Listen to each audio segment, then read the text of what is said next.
देखो अब हम डिस्कस करेंगे सिलोम। जैसे आपका एमएससी फर्स्ट सेमेस्टर में ये आपका मतलब बहुत इंपॉर्टेंट क्वेश्चन माना जाता है, coelom, organisation of coelom, significance of coelom. तो अब इसको डिस्कस करते हैं। सबसे पहले इसके बारे में इंट्रोडक्शन बताऊंगा, फिर डेफिनेशन इसका क्या है, फिर कितने टाइप्स के सिलोम होते हैं, फिर कौन कौन से ऑर्गेनिज्म कौन से मतलब क्लास से बिलोंग करते हैं ये बताऊंगा, फिर उसके बाद कौन कौन सा इवोल्यूशन थ्योरीज दिया गया है इसके रिगार्डिंग ये बताऊंगा। तो सबसे पहले सिलोम। सिलोम क्या है? सिलोम बेसिक सा चीज है कि सिलोम मीन्स होता है क्या? कैविटी।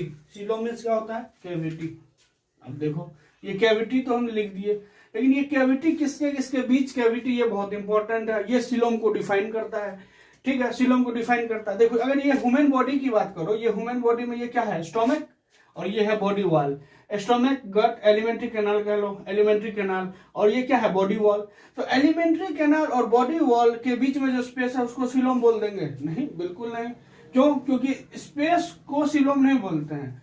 अगर एलिमेंट्री कैनाल, बॉडी वॉल दोनों कवर है किससे? लाइंड है किससे? मेसोडर्म लेयर से अगर लाइंड है, उस लाइंड होने के बाद जो स्पेस बनेगा वो सिलोम कहलाता है। जैसे देखो अगर ये मैंने ड्रॉ किया है, ये अर्थवर्म है, अर्थवर्म है। अर्थवर्म में ये तो देखो इसका हो गया बॉडी वॉल, ये हो गया बॉडी वॉल, और ये क्या हो गया? Alimentary canal. Alimentary canal body wall के बीच में स्पेस, ये स्पेस नहीं है सिलोम। अगर बॉडी वॉल के साइड में मेसोडर्म लेयर, मेसोडर्म लेयर, और एलिमेंट्री कैनाल के लाइन में भी मेसोडर्म लेयर, तो दोनों मेसोडर्म लेयर के बीच में जो स्पेस है उस स्पेस को हम बोलेंगे सिलोम। तो सिलोम को हम डिफाइन कैसे करेंगे? डिफाइन ऐसे करेंगे कि the space between, the space between alimentary canal, AC मतलब alimentary canal, and body wall, and body wall, ये क्लियर नहीं हुआ? बी से बॉडी, डब्ल्यू से वॉल। बॉडी वॉल और एलिमेंट्री कैनाल के बीच में जो स्पेस है उस स्पेस को सिलोम नहीं, ये अभी आधा है डेफिनेशन। अब इस डेफिनेशन को complete, which is either side lined bye, which is either side lined by mesoderm layer, mesoderm layer, ठीक है, मेसोडर्म लेयर। जैसे अगर आप ह्यूमन फिजियो में, जैसे टिश्यू चैप्टर जो है ह्यूमन फिजियो में, अगर आप उसमें देखोगे ये ऊपर वाला पैराइटल, नीचे वाला विसरल पेरिटोनियम हो जाता है, और इसका ओरिजिन जो देखोगे तो वो मेसोथीलियम लिखा हुआ होता है। ये आप अगर पढ़ोगे, छोड़ो उसको, तो आप बस इतना समझो कि बॉडी वॉल, एलिमेंट्री कैनाल दोनों लाइन किससे हो? मेसोडर्म लेयर से, और उसके बीच में जो स्पेस बनेगा उसको हम सिलोम बोलेंगे। ये तो हो गया बेसिक सा डेफिनेशन सिलोम का। सिलोम, अब एक चीज बताओ, सिलोम का जरूरत क्यों पड़ा? सिलोम का जरूरत क्यों पड़ा? अब सोचो, पहले जैसे प्रोटोजुआ से लेके कॉर्डेट तक, protozoa, porifera, coelenterata, ctenophora, platyhelminthes, aschelminthes, annelida, arthropoda, mollusca, echinodermata, hemichordata, एनकोडेटा, इतना जो क्लास है, इतना क्लास में मतलब कैसे कैसे डेवलपमेंट हुआ, कैसे कैसे इवोल्यूशन हुआ, क्यों सिलोम का जरूरत पड़ा? एक चीज बताओ, प्रोटोजुआ मतलब सेलुलर ऑर्गेनिज्म, मतलब सेलुलर उसका वो हुआ, सेल से बहुत सारा सेल मिल करके टिश्यू का फॉर्मेशन करता है, जो वर्क इन अ कोऑर्डिनेट, बहुत सारा सेल मिल करके work in a coordinate manner, तो उसको टिश्यू बोलते हैं। अब बहुत सारा टिश्यू मिल करके कोऑर्डिनेट मैनर में वर्क करता है, उसको हम ऑर्गन बोल देते हैं। बहुत सारा ऑर्गन से मिलके ऑर्गन सिस्टम बनता है। तो अब बताओ, जैसे जैसे सेल का कॉम्प्लेक्सिटी सिंपल से कॉम्प्लेक्स होते गया, सेल से टिश्यू, टिश्यू से ऑर्गन, ऑर्गन जैसे बन गया, ऑर्गन जैसे बन गया मल्टी सेलुलर, बहुत सारा सेल, और बहुत सारा सेल, उसको रखने के लिए स्पेस की जरूरत होगी, नहीं जरूरत होगी। इसीलिए बॉडी में सिलोम का डेवलपमेंट हुआ कि कोई भी हमको ऑर्गन को रखने के लिए सिलोम का जरूरत हुआ, ठीक है। ये तो आपको बेसिक चीज है, क्यों सिलोम का जरूरत हुआ, किस लिए हुआ। अब सिलोम क्या क्या चीज में हेल्प करता है, सिलोम का क्या सिग्निफिकेंस है, उसको देखते हैं। अब देखो सिग्निफिकेंस ऑफ सिलोम की बात करें तो सबसे पहले आप एक चीज बताओ कि अगर कोई भी ऑर्गन है बॉडी में, आपका कोई भी ऑर्गन अच्छा वर्क, अच्छा ग्रोथ ऑर्गन का कब होगा? जब उसको एक फ्री स्पेस मिलेगा। सबसे पहले ऑर्गन है तो ऑर्गन को बॉडी में स्पेस चाहिए, और वो स्पेस कौन देगा? प्रोवाइड स्पेस करेगा सिलोम। क्योंकि कोई भी ऑर्गन को अपने बॉडी में रखने के लिए उसको कोई स्पेस का जरूरत होगा, और अगर बॉडी को ग्रोथ मतलब ऑर्गन को ग्रोथ करना है तो उसमें सिलोम मतलब हेल्प करेगा, ठीक है। तो सबसे पहले क्या मिला? फर्स्ट पॉइंट में देखने के लिए मिला, it provide space for the organ, ठीक है। दूसरा, ये फ्लेक्सिबिलिटी देता है। अगर एक बात बताओ, अगर आप कोई भी चीज है, कोई भी चीज कंप्लीटली फिल्ड है, कोई भी चीज कंप्लीटली फिल्ड है, ये फ्लेक्सिबल नहीं होगा। लेकिन कोई चीज मतलब एम्प्टी है, मतलब खाली है, कोई चीज में कैविटी है, इसका मतलब उसके पास फ्लेक्सिबिलिटी है। और जिसके पास मतलब फुल ऑफ वो है, उसके पास फ्लेक्सिबिलिटी नहीं है। तो फ्लेक्सिबिलिटी होने से क्या होगा, फ्लेक्सिबिलिटी होने से लोकोमोशन मूवमेंट में हेल्प होगा, क्योंकि कोई भी चीज अगर फ्लेक्सिबल है तो वो लोकोमोशन और मूवमेंट कर सकता है, और लोकोमोशन मूवमेंट कर सकता है। ये लोकोमोशन मूवमेंट सर्वाइवल को बढ़ा देता है। ये कैसे बढ़ाता है, ये चीज आप सोचो कि जैसे अगर कोई ऑर्गेनिज्म है, जैसे आप हो, कोई ऑर्गेनिज्म को खाना मतलब उसको प्रे को पकड़ना है, प्रे को पकड़ने के लिए उसको क्या करना पड़ेगा, लोकोमोशन और मूवमेंट। और जैसे ही लोकोमोशन मूवमेंट का कैपेसिटी अच्छा है तो वो अपने प्रे को अच्छे से पकड़ेगा और जल्दी खाएगा। तो जैसे ही खाएगा मतलब इसको हेल्प मिल गया सर्वाइवल के लिए, इसलिए ये सर्वाइवल के चांस इसका बढ़ गया। अब जैसे मान के चलो कोई एक ऑर्गेनिज्म है, उस पर कोई अटैक कर रहा है लेकिन उसका लोकोमोटरी मतलब एबिलिटी बहुत अच्छा है, तो वो उससे बच जाएगा। तो सर्वाइवल का चांस बढ़ा कि नहीं बढ़ा, बताओ कैसे नहीं बढ़ा। जैसे अगर किसी में लोकोमोशन मूवमेंट आएगा, लोकोमोशन मूवमेंट के कारण फ्लेक्सिबिलिटी के कारण लोकोमोशन मूवमेंट आया, और जैसे ही कोई प्रे उसके पीछे मतलब आप पे अटैक किया, सपोज दैट कोई एडवर्स कंडीशन है, कोई आप पे अटैक किया, आप में लोकोमोशन का अच्छा कैपेबिलिटी है, आप भाग सकते हो, तो आप भाग जाओगे तो आप उससे बच जाओगे, और बच जाओगे तो आपका सर्वाइवल का चांस बढ़ा नहीं बढ़ा बिल्कुल। उसी तरह अगर आपको प्रे मतलब आपको कुछ खाना है या कोई चीज का जरूरत है और आप में लोकोमोशन का टेंडेंसी अच्छा है, तो आप उसको जल्दी पकड़ सकते हो, कैप्चर कर सकते हो, उससे भी आपका सर्वाइवल बढ़ा। और कोई एडवर्स कंडीशन, मान के चलो कोई एडवर्स कंडीशन से आप बच भी सकते हो आसानी से, क्योंकि लोकोमोशन का एबिलिटी अच्छा है। तो इसीलिए तो सिलोम सेकेंड चीज क्या प्रोवाइड करता है, फ्लेक्सिबिलिटी, और फ्लेक्सिबिलिटी से क्या होता है, लोकोमोशन और मूवमेंट, और लोकोमोशन मूवमेंट हो जाता है तो सर्वाइवल मतलब चांस ऑफ सर्वाइवल इंक्रीजेज। अब जैसे ये मैंने बताया, ये अर्थवर्म जो है, ये अर्थवर्म में देखो, ये तो हो गया बॉडी वॉल और ये हो गया एलिमेंट्री कैनाल। बॉडी वॉल और एलिमेंट्री कैनाल के बीच में जो स्पेस मतलब वो लाइन होना चाहिए किससे, मेसोडर्म से, और मेसोडर्म से लाइन होगा, और इस दोनों के बीच में जो स्पेस होगा उसको हम बोलेंगे सिलोम। ठीक है। अगर अर्थवर्म का देखोगे, अर्थवर्म का आप जानते हो बिल्कुल सॉफ्ट होता है, उसमें स्केलेटन नहीं होता, ये आप जानते होगे कि अर्थवर्म बिल्कुल सॉफ्ट होता है, उसमें कोई स्केलेटन नहीं है। लेकिन फिर भी आप देखते होगे कि जमीन में वो बिल बना करके मतलब जाता है, बिल बना के जाता है, मतलब जमीन में बोरो वो करता है। वो कैसे करता है अब मैं बता रहा हूं। देखो इसमें क्या होता है, ये अर्थवर्म का जो माउथ वाला पार्ट है ये सिलोम है।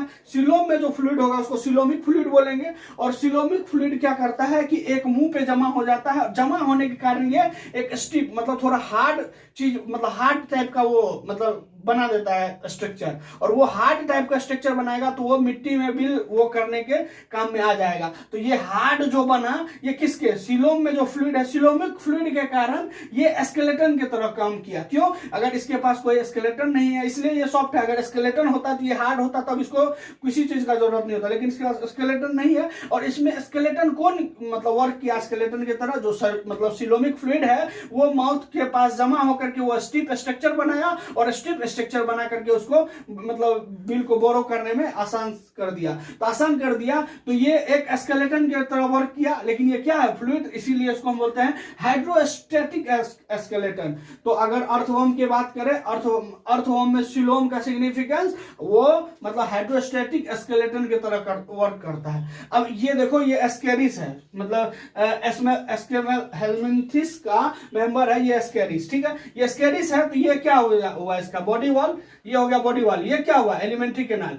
बॉडी वॉल और एलिमेंट्री कैनाल। लेकिन बॉडी वॉल के बारे में देखोगे कि body wall is lined by mesoderm layer. Body wall तो लाइंड है मेसोडर्म लेयर से, लेकिन एलिमेंट्री कैनाल लाइंड नहीं है मेसोडर्म लेयर से, लाइंड नहीं है। इसका मतलब ये नो ट्रू सिलोमेट नहीं हुआ, क्योंकि ट्रू सिलोमेट का डेफिनेशन है कि the space between alimentary canal and body wall which is either side lined by mesoderm layer, मतलब दोनों साइड लाइन होना चाहिए मेसोडर्म लेयर से, लेकिन ये दोनों साइड लाइन नहीं है मेसोडर्म लेयर से, इसीलिए ये मतलब ट्रू कैविटी नहीं हुआ, ट्रू सिलोम नहीं हुआ, इसीलिए इसको हम नाम बोल दिए सूडोसिलोम। क्या बोल दिए? सूडोसिलोम। और organism is known as pseudocoelomate, ये एस्केरिस का। इसमें जो फ्लूइड होता है, ये फ्लूइड जो होता है, ये fluid help in nutrients transport. मतलब अगर इस पूरे में, इस पूरे कैविटी में अगर फ्लूइड है, आपको न्यूट्रिएंट्स यहां से यहां पहुंचाना है, तो न्यूट्रिएंट्स इस फ्लूइड में मिला दो, अब ये फ्लूइड यहां से वहां ट्रांसपोर्ट हो सकता है, तो इसीलिए ये न्यूट्रिएंट्स ट्रांसपोर्ट में भी हेल्प करता है। तो ये टोटल सिग्निफिकेंस हो गया और ये डेफिनेशन हो गया। अब इसका ग्रोथ, ये मतलब इसका ओरिजिन क्या है, ओरिजिन ऑफ सिलोम के बारे में डिस्कस करते हैं। ठीक है, ओरिजिन ऑफ सिलोम। देखो, ओरिजिन ऑफ सिलोम की बात करेंगे तो ओरिजिन ऑफ सिलोम जो है ये मेसोडर्म लेयर से होता है। Mesoderm layer, mesoderm layer. आप ये जानो कि जर्मिनल लेयर 3 जर्मिनल लेयर है, जितने भी बॉडी ऑर्गन्स है उसी 3 जर्मिनल लेयर से बने हैं। और वो 3 जर्मिनल लेयर कैसे कैसे फॉर्मेशन होता है ये चीज आप देखो। सबसे पहले होता है जाइगोट। कोई भी जब फर्टिलाइजेशन होता है, फर्टिलाइजेशन होने के बाद जाइगोट का फॉर्मेशन होगा। जाइगोट फॉर्मेशन के बाद जो फर्स्ट डिवीजन होगा, क्लीवेज डिवीजन, उससे स्टेज बनता है मोरुला। ठीक है, मोरुला। फिर उसमें डिफ्रेंसिएशन होगा। डिफ्रेंसिएशन होने के बाद जो स्टेज बनेगा वो होता है ब्लास्टुला। और ब्लास्टुला के बाद जो थर्ड स्टेज होता है इसको बोलते हैं ग्रेस्टुला, ग्रेस्टुला स्टेज। इस ग्रेस्टुला स्टेज में क्या होता है कि ये ब्लास्टुला सेल जो है कुछ डिफरेंशिएटेड सेल, मतलब एक प्रेशर क्रिएट करता है, जिस प्रेशर के कारण ऐसा ये मूव कर जाता है। ये तो मूव कर जाता है तो ये इस टाइप का स्ट्रक्चर बनाता है ग्रेस्टुला स्टेज में। और ये ग्रेस्टुला स्टेज में अब ये सारा चीज डिफरेंशिएट हो जाता है। देखो, जैसे ये सेल है, ये अंदर वाला सेल है, वो इंडोडर्म में कन्वर्ट हो जाता है। अंदर वाला सेल किसमें? ये अंदर वाला जो है इसको बोल देंगे इंडोडर्म, इंडोडर्म। ये बाहर वाला जो सेल है वो हो जाता है एक्टोडर्म। और बीच में जो हो जाता है ये मेसोडर्म। मतलब हम जो है अगर जाइगोट से डिवीजन देखना शुरू किए, गैस्ट्रुला स्टेज आते आते हमें कौन सा गट होगा, कौन सा एक्टोडर्म, मतलब कौन सा बॉडी वॉल का फॉर्मेशन करेगा, कौन मतलब स्पेस वाला लेयर फॉर्म करेगा, बाहर क्या है नहीं है, ये सब चीज का आपको पता चलने लगता है। तो सबसे पहले जाइगोट से मोरुला, मोरुला से ब्लास्टुला, ब्लास्टुला से गैस्ट्रुला, गैस्ट्रुला में ये आपको क्लियर मतलब वो दिख जाएगा कि ये एक्टोडर्म लेयर, ये मेसोडर्म और इंडोडर्म। ये 3 लेयर से ही सारा बॉडी पार्ट्स बनता है। और इस स्पेस को आर्केंटेरन बोलते हैं। और ये जो पोर होता है ये ब्लास्टोपोर होता है। इसका 2 चीज मैं आपको बताऊंगा कि अगर ब्लास्टोपोर से माउथ बन जाता है, जैसे देखो ये एलिमेंट्री कैनाल और ये गट ही होता है, इसको हम प्रिमिटिव गट भी बोलते हैं। अगर आप इसको देखोगे ना, मतलब आगे कहीं पे ये माउथ का ये स्पेस जो ये माउथ का फॉर्म करेगा उसको प्रोटोस्टोम बोल देंगे, कहीं पे ये एनस का फॉर्मेशन करेगा उसको हम ड्यूटरोस्टोम बोल देंगे। तो प्रोटोस्टोम, ड्यूटरोस्टोम। अब अगर हम इसका एक क्रॉस सेक्शनल व्यू बना के देखें कि कैसा होता है, तो देखो, एक तो ये तो हो गया आपको एंडोडर्म, और बाहर में क्या हो गया? एक्टोडर्म। ये हो गया एक्टोडर्म। ठीक है, इसको बोल दिए एंडोडर्म, एंडोडर्म। अगर और इसको मैं बोलना चाहूं तो उसको मैं ये भी बोल सकता हूं, ये एलिमेंट्री कैनाल या गट बोल देंगे, इसको गट बोल देंगे। और इसको मैं बॉडी वॉल बोल सकता हूं, बॉडी वॉल, बॉडी वॉल। ठीक है, बॉडी वॉल। और अब इसमें बीच में क्या है? Mesoderm layer. ये बीच में मेसोडर्म लेयर, ये बीच में क्या है? Mesoderm layer. ये बीच में जो है मेसोडर्म लेयर। अब एक चीज बताओ, ये क्या चीज है जिसमें मतलब बॉडी वॉल एलिमेंट्री कैनाल के बीच में कोई स्पेस नहीं है? तो ये किस चीज का ये फॉर्मेशन? एसिलोमेट हो गया, ACOE, एसिलोमेट। इसमें कोई सिलोम का फॉर्मेशन नहीं हुआ। और सिलोम मैंने आपको बताया है, ये जो एंडोडर्म है या एलिमेंट्री कैनाल या गट है और बॉडी वॉल के बीच में जो स्पेस होता है, जो कि लाइन किससे होता है? मेसोडर्म से। वो लाइन होने के कारण, मतलब वो लाइन से तब ही सिलोम का फॉर्मेशन होता है। तो सिलोम का फॉर्मेशन मेसोडर्म, ये जो अब ये जो मेसोडर्मल लेयर है, ये जो मेसोडर्मल लेयर है, अगर ये स्प्लिट हो गया, ये मेसोडर्मल लेयर स्प्लिट हो गया, सपोज दैट ये मैं देखो आपको स्प्लिट करके दिखा रहा हूं, ये बीच में मेसोडर्मल लेयर के बीच में ये स्पेस बन गया, तो ये बीच में स्पेस बन गया, तो ये स्पेस जो बन गया ये सिलोम बना, क्योंकि मेसोडर्म लेयर के बीच में मतलब और ओरिजिन मेसोडर्मल है, लेकिन मेसोडर्मल लेयर के बीच में स्पेस बनता है, उसको हम सिलोम बोलते हैं। तो अब सिलोम, ये तो आपको मतलब ओरिजिन मैंने आपको समझा दिया। अब देखो ये ओरिजिन कैसे कैसे, ये पाउच कैसे किस में कन्वर्ट होता है वो चीज आपको मैं बता रहा हूँ। देखो ओरिजिन की बात करेंगे तो ओरिजिन में आप ये देखो, ये गैस्ट्रुला स्टेज जो है, ये गैस्ट्रुला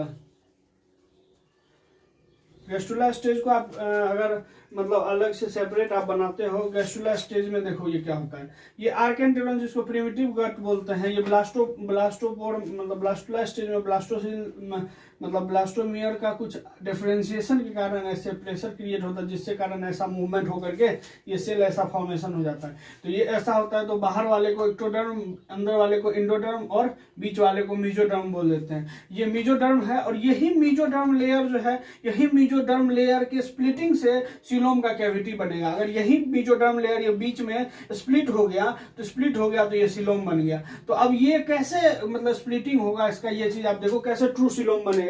तो देखो सबसे पहले इसी, अगर ये मेसोडर्म लेयर, अगर इसको देखो, अगर ये लेयर जो है ना मेसोडर्म लेयर, बीच में मेसोडर्म लेयर है, देखो एक स्पेस क्रिएट कर दे रहा हूं, एक स्पेस क्रिएट कर दिया, एक स्पेस कर दिया कि एक्टोडर्म और एंडोडर्म के बीच में क्या है, दोनों साइड लाइन तो है मेसोडर्म का, लेकिन एक स्पेस क्रिएट हो गया तो वो ट्रू सीलोम हो गया। ये ट्रू सीलोम हो गया, ट्रू सीलोम। देखो कैसे, देखो सबसे पहले बाहर में क्या था, एक्टोडर्म, अंदर में क्या था, एंडोडर्म। अब ये जो मेसोडर्मल लेयर था, ये पूरा फिल था, ये पूरा फिल मतलब ये कैविटी बन गया, ये कैविटी बन गया तो इसको सीलोम बोलेंगे। हम ऐसे डिफाइन कर सकते हैं, एक्टोडर्म और एंडोडर्म के बीच में जो स्पेस है, जो कि लाइन है किससे, मेसोडर्म लेयर से, वो सीलोम है। और ये चीज देखो वेरी जस्टिफाई हो रहा है, ये एक्टोडर्म एंडोडर्म और बीच का जो ये लेयर है मेसोडर्म, और मेसोडर्म लेयर के बीच में ये क्या क्या है, कैविटी, ये कैविटी, ये ट्रू सीलोम है। अब ट्रू सीलोम जो है, ट्रू सीलोम बना कैसे, आपको बता रहा हूं मैं। एक चीज देखो, अगर ये मेसोडर्म लेयर है, जैसे यहाँ पे ये फुल ऑफ मेसोडर्म लेयर था, ये मेसोडर्म लेयर के कारण कुछ पैचेस बन गए हैं, कुछ पैचेस बने हैं, और बाद में यही पैचेस ज्वाइन होकर के एक ट्रू मतलब एक सीलोम बना रहा है। अगर यही, जैसे ये पैचेस है, ये पैचेस ज्वाइन हो जाएगा, अगर यही पैचेस ऐसे ज्वाइन हो जाएगा, फिर ये पैचेस अगर ऐसे ज्वाइन हो जाएगा तो एक बड़ा कैविटी बना लेगा, और ये बड़ा कैविटी बना लेगा तो ये सीलोम बन जाएगा, सीलोम बन जाएगा। तो अगर हम बात करें कि अगर जैसे ये मेसोडर्म लेयर फुल है, अगर मेसोडर्मल लेयर से पहले मेसोडर्मल पाउच बना, और उस पाउच से मतलब पाउच के बहुत सारे पाउच के मिलने के कारण अगर एक लार्ज कैविटी बन गया तो ये भी सीलोम है। लेकिन ये जो फॉर्मेशन है इसको बोलेंगे साइजोसील, ठीक है। ये स्टेप बन करके जो सीलोम, क्योंकि ओवरऑल बनना तो ट्रू सीलोम ही है, ट्रू कैविटी ही बनना है, एक्टोडर्म और एंडोडर्म के बीच में स्पेस बनना है, और वो जो कि कैविटी होता है जिसको कि हम सीलोम बोलते हैं, हमको बनाना सीलोम है। लेकिन सीलोम बनने से पहले ये मेसोडर्म लेयर एक पाउच में हुआ, मतलब बहुत सारे पाउच में डिस्ट्रीब्यूट हुआ, फिर बाद में वही पाउच अगर ज्वाइन हो गया तो सीलोम बना। उस प्रोसेस में साइजोसील, मतलब जो पाउच हुआ मेसोडर्म लेयर का पाउच बना, उसको हम साइजोसील बोलेंगे। यहीं पे ये जो स्पेस था जिसको हम आर्केंटेरन बोलते हैं, ये आर्केंटेरन का मतलब एक्स्ट्रा ग्रोथ होगा। आर्केंटेरन के ग्रोथ के कारण जो अगर कैविटी बना, आर्केंटेरन के कारण जो ग्रोथ के कारण जो कैविटी बना, उसको हम इंटेरोसील बोलते हैं। और यही कैविटी बाद में फ्यूज होकर के, ज्वाइन होकर के जब वो बन जाता है तो ये भी एक ट्रू कैविटी बना लेता है, इससे भी ये सीलोम। और ये जो फॉर्मेशन का प्रोसेस है इसको हम एंटेरोसील बोलते हैं, और ये साइजोसील। साइजोसील में क्या हुआ कि सबसे पहले मेसोडर्म लेयर था, वो मेसोडर्म लेयर का पाउचेस बन गया, और वो पाउचेस बनने के बाद वो पाउचेस ज्वाइन होकर के एक ट्रू कैविटी बना दिया, वो जो कि सीलोम बन गया। वहीं अगर हम एंटेरोसील की बात करें तो एंटेरोसील ऐसे हुआ कि एंटेरोसील जो आर्केंटेरन था, वही आर्केंटेरन का एक्स्ट्रा ग्रोथ हुआ, एक्स्ट्रा ग्रोथ के कारण कैविटी बना, कैविटी जो कि मेसोडर्म लाइन से वो था, तो अब जो कैविटी बना वही दोनों कैविटी ज्वाइन होकर के भी फिर सीलोम ही बनेगा। क्योंकि ओवरऑल सीलोम बनाना है, सीलोम अगर पैचेस के फॉर्म में बना, मेसोडर्म के स्प्लिटिंग से पैच बना और वही पैचेस ज्वाइन होकर बना तो वो साइजोसील प्रोसेस हो गया। और अगर एंटेरोसील, अगर वही आर्केंटेरन के ग्रोथ से जब कैविटी फॉर्म हुआ तो उसको एंटेरोसील बोले, वही कैविटी ज्वाइन होकर के फिर ट्रू सीलोम बन गया। तो ये ओरिजिन है, कैसे कैसे ओरिजिनेट हुआ, कैसे साइजोसील को, किसको साइजोसील बोलेंगे, किसको इंटेरोसील बोलेंगे, ये चीज आपको क्लियर हो गया। अब देखो, ऑन द बेसिस ऑफ मतलब coelom, on the basis of coelom organism are divided into 3 parts, acoelomate, pseudocoelomate and coelomate. तो एसीलोमेट मतलब ऐसा ऑर्गेनिज्म जिसके पास मतलब सीलोम नहीं हो, एसीलोमेट मतलब हैव नॉट सीलोम, ठीक है, तो उसको एसीलोमेट बोलेंगे। ऐसा कैविटी मतलब जिसके पास फॉल्स सीलोम हो उसको सूडोसीलोमेट, और जिसके पास ट्रू कैविटी हो उसको हम ट्रू सीलोम मतलब यू सीलोमेट। अब उसको डिफाइन करते हैं। ऑन द, देखो, on the basis of presence and absence of coelom organism is divided into three types में डिवाइड किया गया ऑर्गेनिज्म को। अब देखो, ऐसा ऑर्गेनिज्म जिसके पास मतलब जिसका सीलोम नहीं है, सीलोम को मैंने आपको डिफाइन कर ही दिया। ऐसा ऑर्गेनिज्म जिसके पास सीलोम नहीं है वो एसीलोमेट, ऐसा ऑर्गेनिज्म जिसके पास फॉल्स सीलोम है मतलब ट्रू सीलोम नहीं है वो सूडोसीलोमेट, और ऐसा ऑर्गेनिज्म जिसके पास ट्रू सीलोम है वो यूसीलोमेट। अब एसीलोमेट क्या होगा, सूडोसीलोमेट क्या होगा, और मतलब ट्रू और सीलोमेट क्या होगा, यूसीलोमेट कैसे होगा, ये चीज आपको जानना है। देखो, अगर हम ट्रू सीलोम, आपको मैंने बताया है सीलोम क्या है, the space between body cavity and मतलब the space between body wall and alimentary canal which is either lined by mesoderm layer. ऐसा मतलब बॉडी कैविटी और मतलब बॉडी वॉल और एलिमेंट्री कैनाल के बीच का स्पेस है, लेकिन ये दोनों मतलब बॉडी वॉल भी और एलिमेंट्री कैनाल भी लाइंड किससे होना चाहिए, मेसोडर्म लेयर से, और मेसोडर्म लेयर से लाइन होगा, उस लाइन के बीच में जो स्पेस होगा वो ट्रू सीलोम है। तो अब ट्रू सीलोम फॉल्स सीलोम को हम ऐसे सोचते हैं कि देखो, अगर ये क्या है बॉडी वॉल, ये होगा बॉडी वॉल, और ये हो गया ये बीच वाला मतलब एलिमेंट्री कैनाल, ये बॉडी वॉल और ये एलिमेंट्री कैनाल, बॉडी वॉल और एलिमेंट्री कैनाल के बीच में मेसोडर्म लेयर है, और मेसोडर्म लेयर है ये कंप्लीटली फिल्ड है, इसमें कोई भी स्पेस नहीं है, और कोई भी स्पेस नहीं है मींस नो सीलोम है, तो नो सीलोम मतलब ए मतलब नो, अब्सेंस ऑफ सीलोम, तो ये ऑर्गेनिज्म हो गया एसीलोमेट, आप इसका एग्जांपल याद रखो, प्लेटीहेल्मिन्थ्स, और उससे पहले तक सारा एसीलोमेट होगा, क्योंकि सीलोम मतलब फर्स्ट टाइम जो सीलोम वर्ड आया प्लेटीहेल्मिन्थ्स से ही आया। तो अगर प्लेटीहेल्मिन्थ्स में सीलोम नहीं है, अब्सेंस है,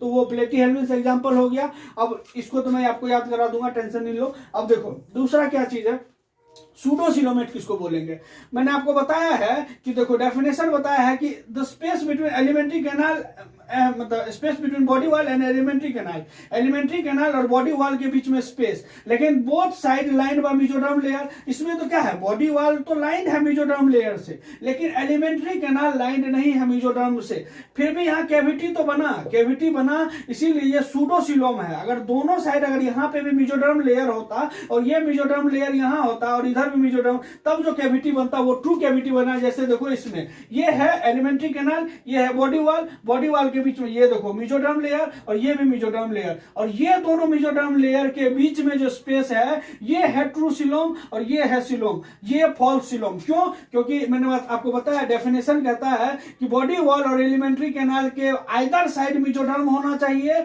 और उसके बीच में जो कैविटी होगा वो सीलोम हो, मतलब सीलोम उसको बोलेंगे। लेकिन ये क्या है, बॉडी वॉल के साइड तो मेसोडर्म लेयर है, लाइनिंग है, लेकिन एलिमेंट्री कैनाल के साइड में मेसोडर्म लेयर और लाइनिंग नहीं है, इसीलिए फॉल्स सीलोम है और सूडोसीलोमेट। और आप याद रखो सीलोम वर्ड प्लेटीहेल्मिन्थ्स से शुरू होता है, और मतलब प्लेटीहेल्मिन्थ्स में फर्स्ट टाइम सीलोम वर्ड से स्टार्ट होता है। तो प्लेटी में होता है एसीलोमेट, प्लेटीहेल्मिन्थ्स के बाद होता है एस्केहेल्मिन्थ्स में होता है सूडोसीलोमेट, एस्केहेल्मिन्थ्स के बाद जो आता है एनिलिडा टू कॉर्डेटा वो आ जाता है ट्रू सीलोमेट और यूसीलोमेट। अब ट्रू सीलोमेट और यूसीलोमेट में भी दो पार्ट्स है, एक है साइजोसील, एक है इंटेरोसील। साइजोसील मैंने आपको क्या बताया है कि अगर मेसोडर्म लेयर है, मेसोडर्म लेयर के स्प्लिटिंग से अगर बना है, पाउच जो बना था अभी मैंने आपको बताया था साइजोसील कि एक इस टाइप का स्ट्रक्चर बना था और बीच बीच में पाउच बना था, और ये पाउच मिल करके कैविटी बना जो कि ट्रू सीलोम बनाया था। तो अगर ये पाउच बना तो ये पाउच वाला जो ये साइजोसील और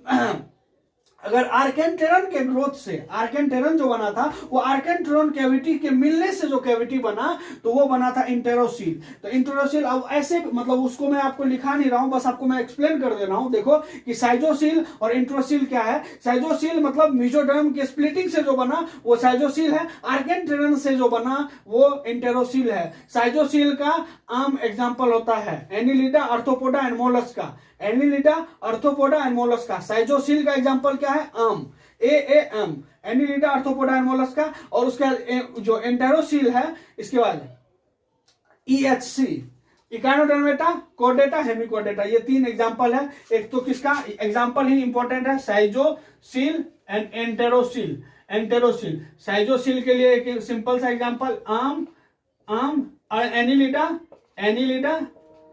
आर्थ्रोपोडा, मोलस्का, मोलस्का। और इकाइनोडर्मेटा में EHC, ये हो गया कॉर्डेटा, हेमिकोडेटा, हेमिकोडेटा और इकाइनोडर्मेटा, इकाइनोडर्मेटा। और साइटोसील के लिए मैंने बताया है क्या, स्प्लिटिंग मेजोडर्म, स्प्लिटिंग मेजोडर्म से, स्प्लिटिंग मेजोडर्म से, मेजोडर्म से। और ये आर्केंटेरन से, आर्केंटेरन से।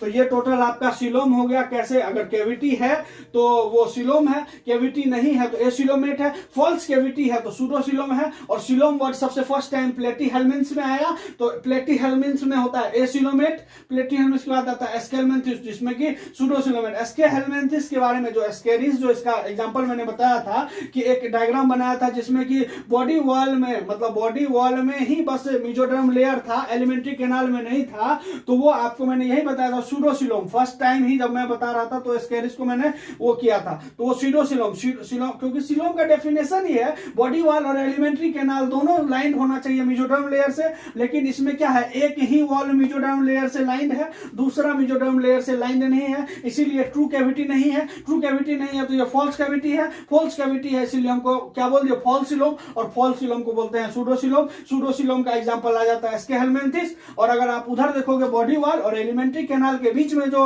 ये देखो मेजोडर्म लेयर है दोनों साइड, और मेजोडर्म लेयर है, इससे जो कैविटी बना वो ट्रू कैविटी, जिसको कि यूसिलोमेट और सिलोमेट बोलेंगे, जिसमें कि एनिलिडा से कॉर्डेटा तक आएगा। और अगर मेजोडर्म लेयर यही इसी का ग्रोथ अगर देखोगे एक्सटेंशन, यूसिलोमेट, ट्रू सिलोमेट में दो तरह का होता है, एक साइजोसिल, एक इंटेरोसिल। अगर मेजोडर्म लेयर के स्प्लिटिंग से पाउच बना, वो पाउच से जो फॉर्मेशन होगा तो उसको साइजोसिल बोलेंगे, जिसका कि example Annelida, arthropoda and Mollusca. अगर वो आर्केंटेरन, मतलब जो स्पेस मैंने बताया था जिसको आर्केंटेरन, आर्केंटेरन के ग्रोथ से अगर बना है कैविटी तो वो आपको हो गया इंटेरोसिल। और इंटेरोसिल का एग्जांपल है ESC, Echinodermata, hemichordata and Chordata. ये तो आपका कैसे डिराइव हुआ, कैसे डिफाइन हुआ, कैसे जर्म लेयर हुआ, क्या सिग्निफिकेंस है, क्या इंट्रोडक्शन है, क्या डेफिनेशन है, ये सारा चीज बता दिया। अब इसके रिगार्डिंग जो 4 थ्योरी है वो 4 थ्योरी को मैं एक्सप्लेन कर दे रहा हूं।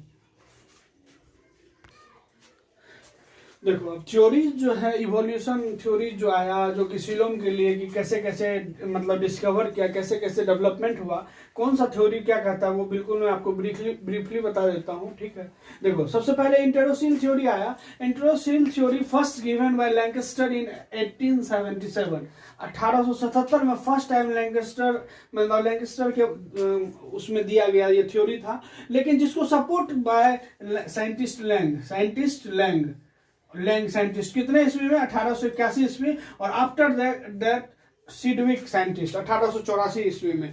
ये दोनों इसके सपोर्टर थे और ये फर्स्ट टाइम ये दिया था। अब ये थ्योरी क्या कहता है, according to this theory coelom is form by the growth of आर्केंटेरन।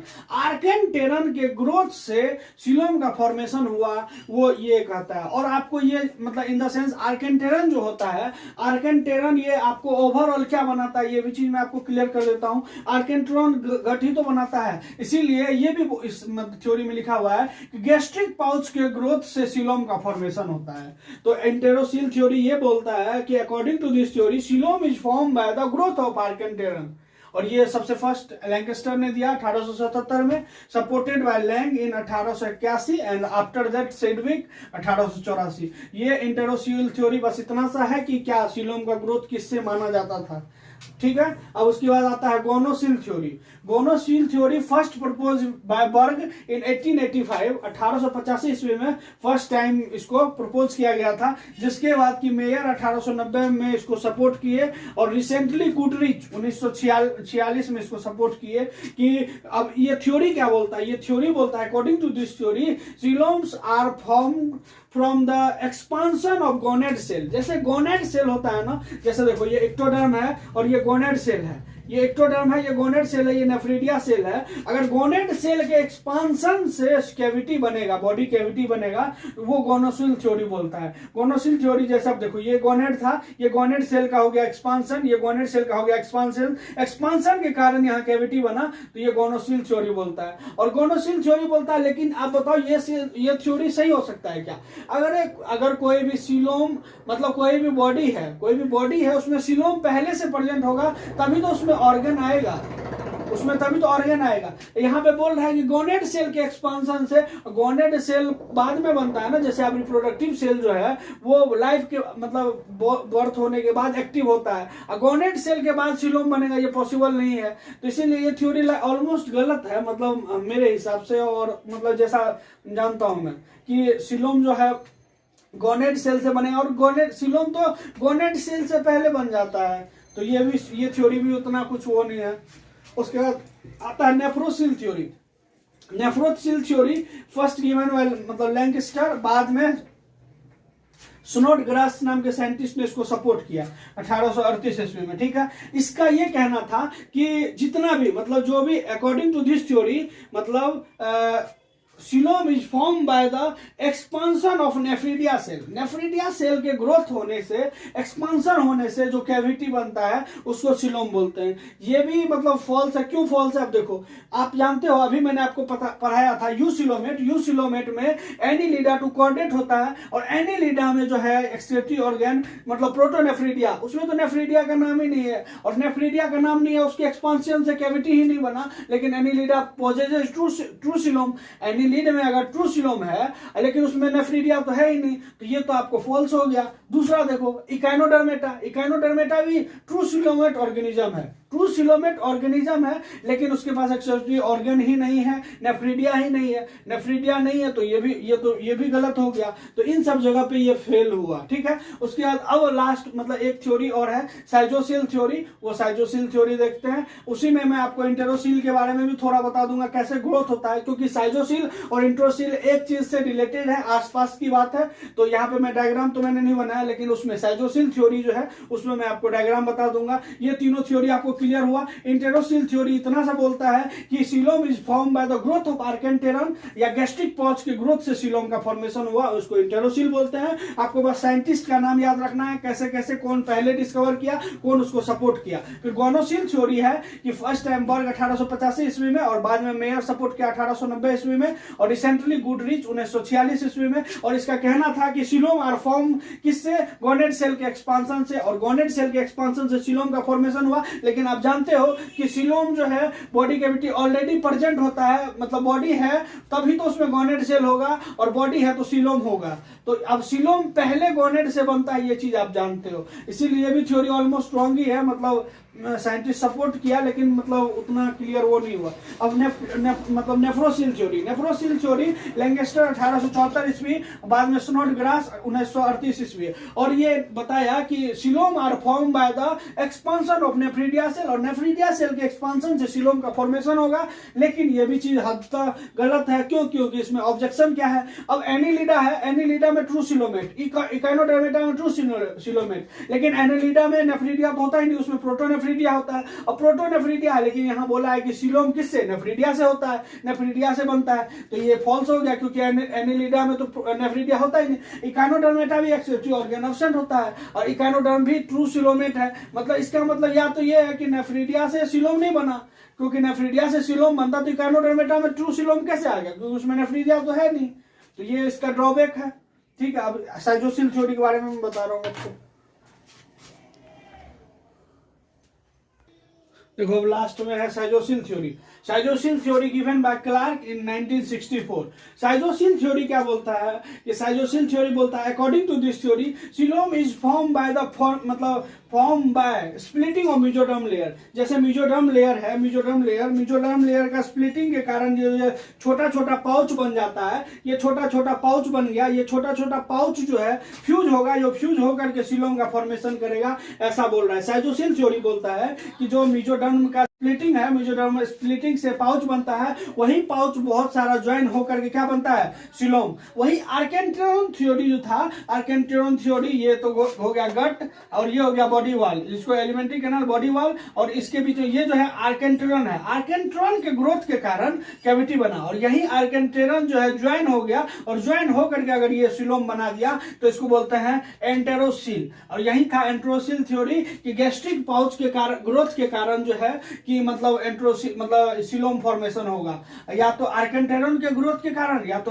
मतलब गैस्ट्रिक। क्योंकि आर्केंटेरॉन जो है, आप देखो पोर जो क्रिएट हुआ, जो आर्केंटेरॉन जो पोर क्रिएट हुआ इस टाइप का, ये देखो इस टाइप का जो पोर आपको क्रिएट हुआ, आर्केंटरन इस टाइप का पोर क्रिएट हुआ। अब देखो ये ब्लास्टोपोर होता था क्या, ब्लास्टोपोर होता था। ये आर्केंटरन, ये प्रिमिटिव जो गट है ये आर्केंटरन, ये मतलब डाइजेस्टिव उसका ही वो है, क्योंकि ब्लास्टोसील का ही ये एक वो पार्ट है, मतलब प्रिमिटिव ब्लास्टोसील प्रिमिटिव हुआ। ठीक है, तो ये आपको ये चीज क्लियर हुआ कि देखो इस दोनों से बनेगा सीलोम ही बनेगा। लेकिन अगर आर्केंटेरन से ग्रोथ हुआ, आर्केंटेरन का कैविटी ज्वाइन होकर के ये बनाया, तो इसको हम बोल देते हैं इंटेरोसील। और अगर मेसोडर्म के स्प्लिटिंग से पाउच बना और ये पाउच ज्वाइन होकर के जो सीलोम बनेगा वो बनेगा इस सीलोम। तो अभी तक आपको मैंने टोटल बता दिया कि सीलोम क्या है, सीलोम का डेफिनेशन क्या है, सीलोम का क्या सिग्निफिकेंस है, सीलोम को क्लासिफाई कैसे किया और कौन कौन से थ्योरी से इसको एक्सप्लेन किया गया, कौन कौन से साइंटिस्ट का क्या योगदान था, कैसे इंटेरोसील थ्योरी। हाँ, और एक चीज देखो, इसको ये जो लेयर है इसको हम बोलते हैं पेराइटल पेरिटोनियम, और इसको बोलते हैं विसरल पेरिटोनियम। इसको हम सोमेटोप्लेन्यूर बोलते हैं, सोमेटोप्लेन्यूर, और इसको बोलते हैं स्प्लेनचोप्लेन्यूर। ये दोनों आपको टर्म आपको कहीं दिखेगा तो आप घबराना मत, ये बस और कुछ नहीं है। विसरल पेरिटोनियम किससे, एंडोडर्म और मेसोडर्म से मिलकर बना हुआ है, इसको स्प्लेनोप्लेन्यूर बोलते हैं। और ये एक्टोडर्म और मेसोडर्म से मिलकर बनता है, इसको सोमेटोप्लेन्यूर बोलते हैं। ठीक है, ये एंटेरोसील साइटोसील सारा थ्योरी ये आपको कंप्लीट हो गया। ये मतलब एमएससी का फर्स्ट सेमेस्टर का बहुत इंपॉर्टेंट क्वेश्चन होता है, इसको मैंने डिस्कस किया। Thank you.